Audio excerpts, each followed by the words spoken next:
So I was just watching a video about how Ayesha Curry just spoke out about how, she's approaching 40 and she feels like she just kind of looked up and realized that her entire adulthood is pretty much boiling down to belonging to other people. Like, she doesn't really have an independence to herself. She's really just Stephen Curry's wife and mother to his children.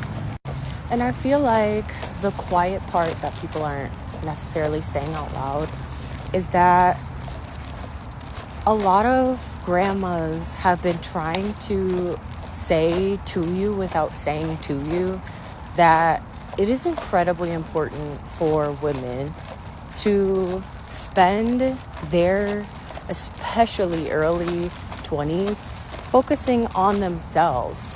Like, I would even argue into your 30s, focus on yourself, mamas, because you want to have a strong and confident, sound and solid idea of who you are. You want to have an identity. You want to be a person, right? And that's just simply not how girls are socialized. Like, girls are socialized to want to be wives and want to be moms and want to be housekeepers and make a family and all these things. And not to say that men aren't socialized that way too, but Housekeepers? men get to have that time of exploration focusing on themselves, right? And that's where they get to enter into relationships where women are taking care of them fully, 100%, full on, like a mom would. And women don't get that.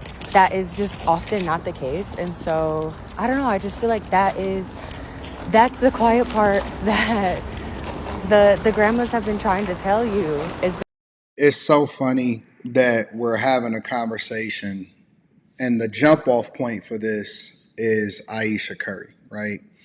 Who is arguably married to the most famous basketball player currently still playing in the NBA.